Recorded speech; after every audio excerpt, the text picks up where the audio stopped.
Welcome, Virgo. This is Regina from Pacific Tarot, and I've pulled for you the Seven of Swords as your overall energy and a way to talk about some of the planetary movement that's occurring in the sky.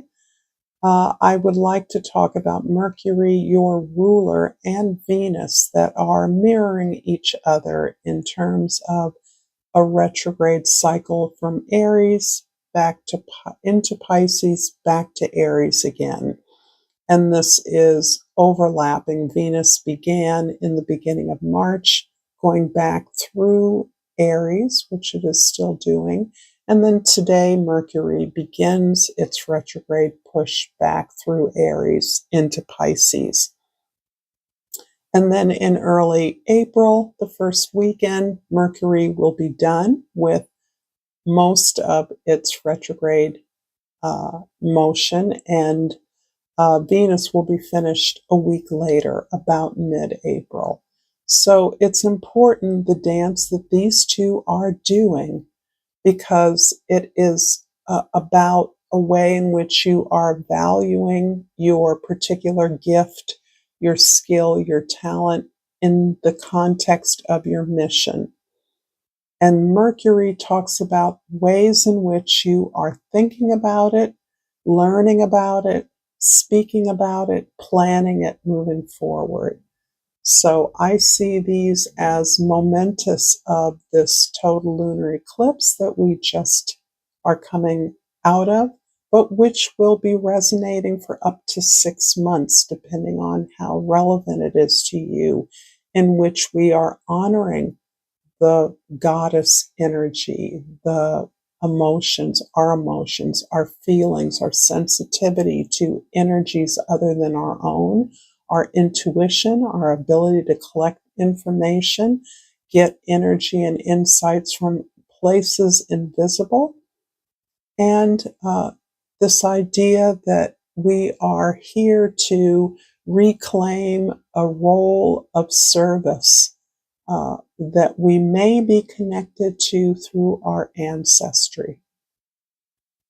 The Seven of Swords in particular is describing a way in which you have avoided looking at your relationships, the way you're treated, something about your relationships that is uncomfortable for you to look at. And this feels like it's longer term relationships, those people and passions that have been in your life for a long period of time, and less about the way they treat you. That's certainly upfront and critical, but how you feel about it and how you respond. And this card is indicating that you are not pleased with the way you've been treated by some of your most significant others. And this includes parents, siblings, good friends, certainly lovers, spouses, partners of all sorts. There's a way in which you are, your efforts are minimized by some that you have engaged or invested in, relationships you've built with others. There's a way in which you have not trusted yourself to be vulnerable. Perhaps it's an inability. Perhaps it's a lack of knowing how. But there's a way in which you kind of keep yourself walled off from the biggest risk or investment in a relationship, and that is opening up your heart and being honest about your experiences and what you want or don't want. It feels like all of that, the very keys to building relationships, gets left unsaid or in the realm of assumptions made. And those assumptions usually lead you to believe it's not worth the risk. It's too dangerous. It's too scary for you. So I believe this is describing you as someone who stays pretty securely ensconced behind your ideas, your beliefs, the work you do, thought. You may be overly analytical, highly intellectual, or academic as a way of protecting yourself from real feeling and real human interaction that you can sustain over a long period of time. This is a general reading, Virgo, so if you're interested in a personal reading, information for that is in the description box below, but I welcome all of you, new and familiar, and appreciate the time that you're taking with me.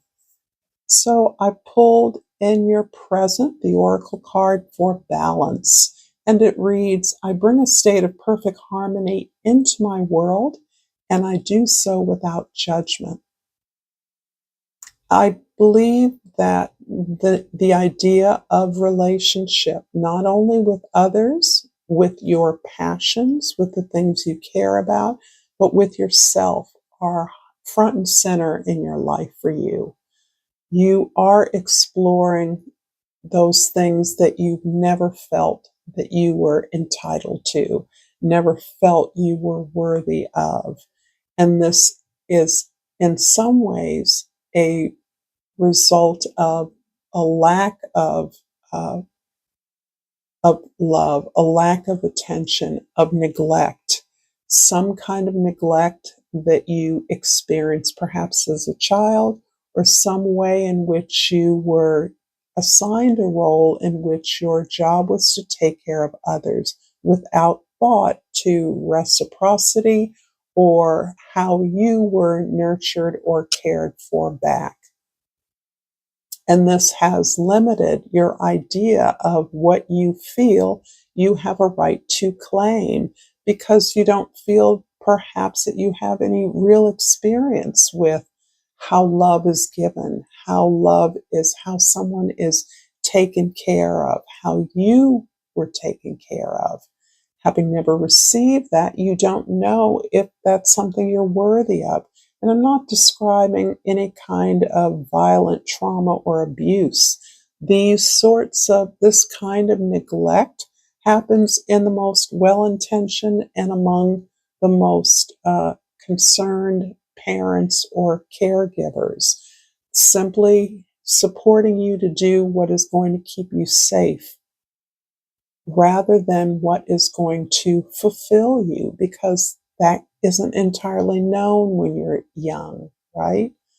So you are in a place of really looking at your experiences without judging ultimately yourself, because you're the one who is doing the judging. You're the one who is experiencing the fear.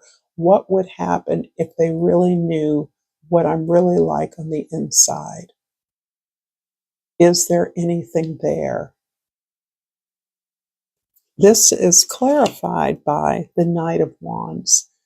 And I like this because I actually see a sort of excitement that starts to grow as you begin to look at loving yourself, giving yourself at least what others perhaps have not given you, or you're afraid they won't give you. Instead of being sad about that, you're understanding, hey, I can give it to myself. I can love myself.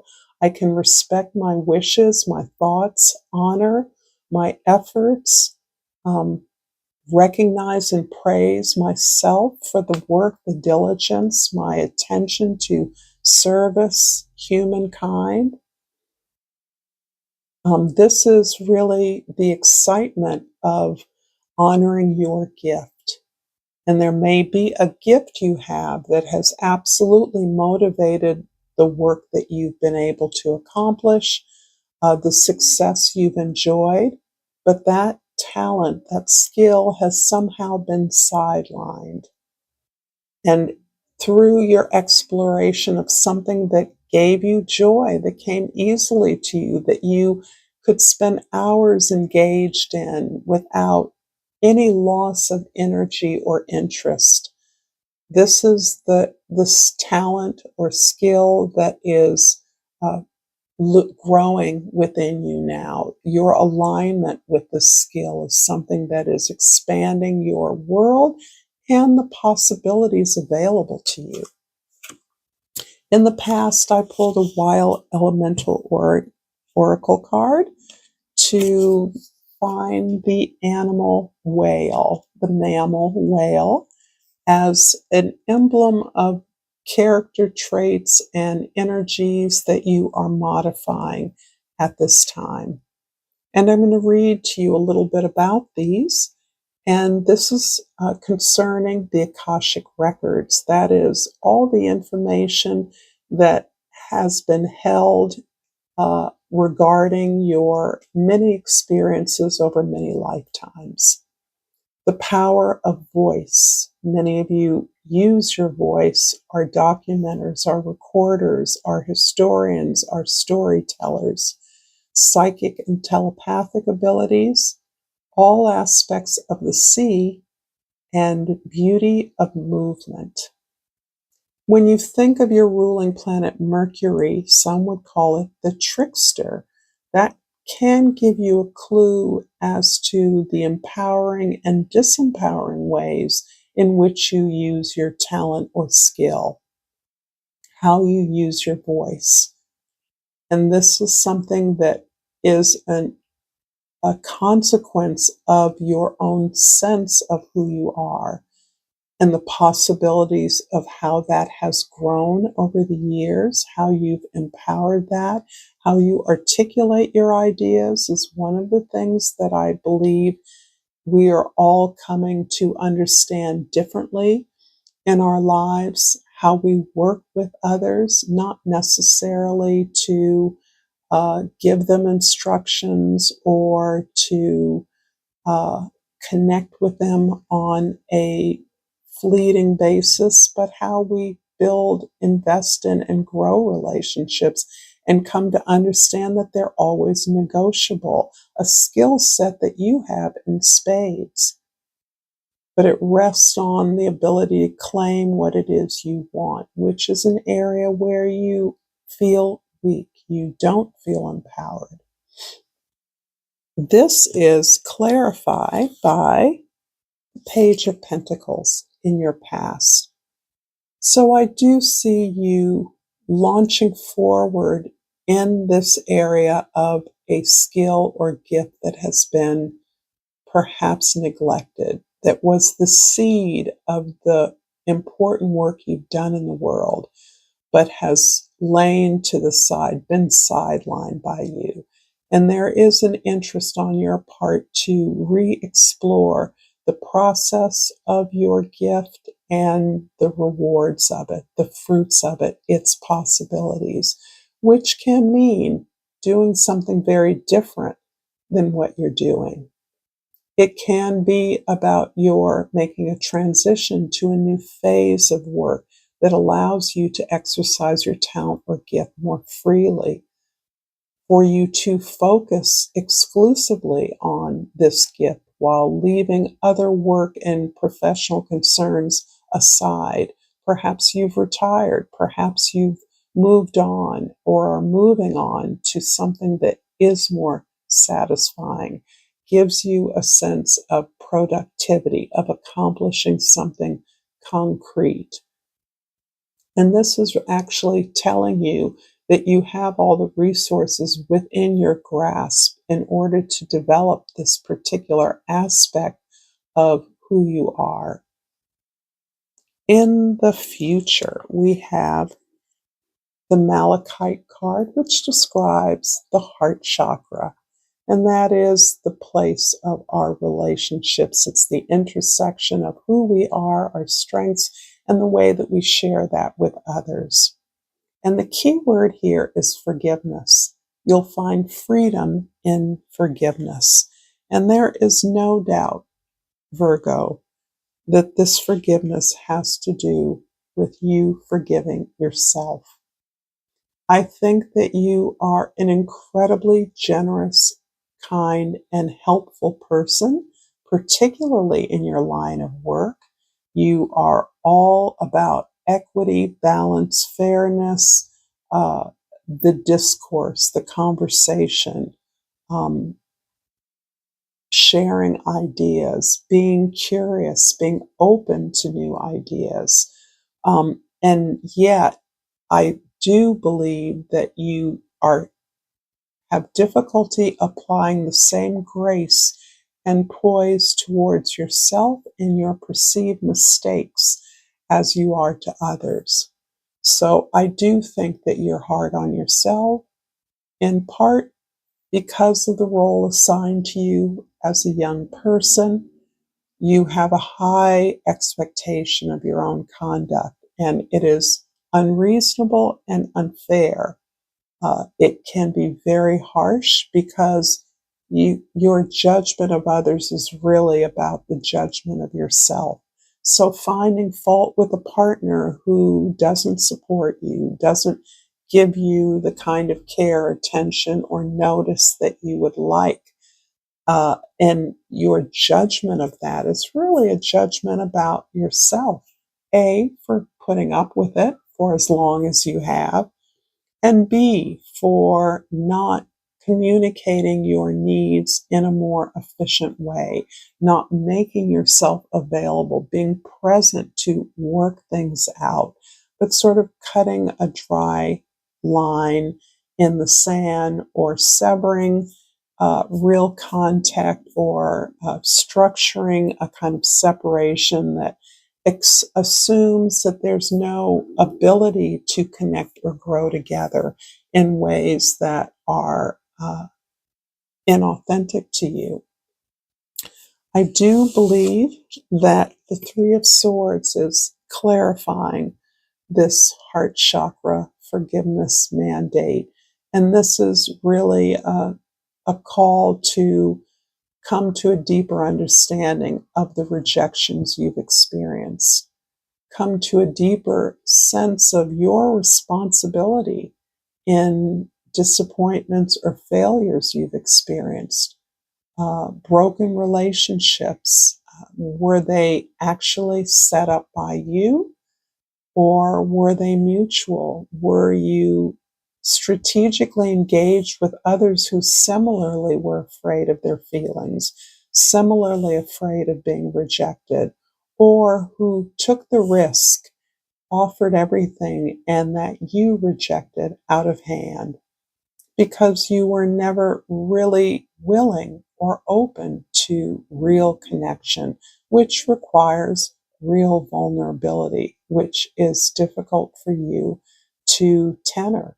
And I do think that this is important because the identifying your role in this means that you're in control of this, that heartbreaks, that disappointments are things that you actually have a hand in creating.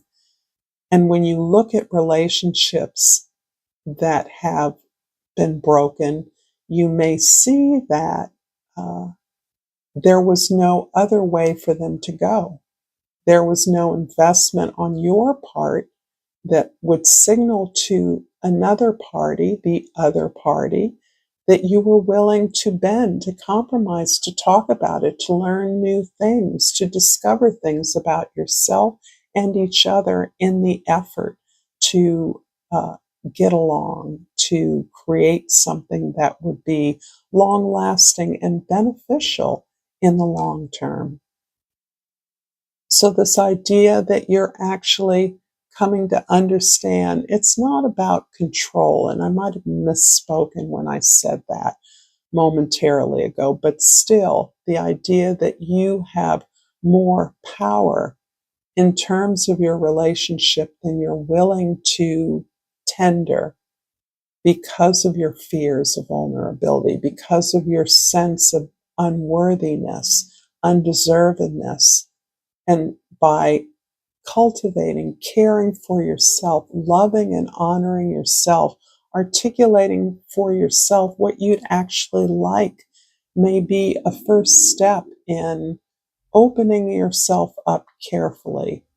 You have fabulous powers of discernment, so it isn't as though you're going to pick somebody who is wildly inappropriate for you.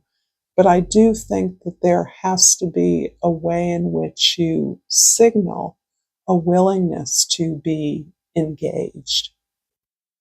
And that perhaps what you're finding is that you're cool on your own, and there's nothing wrong with that either.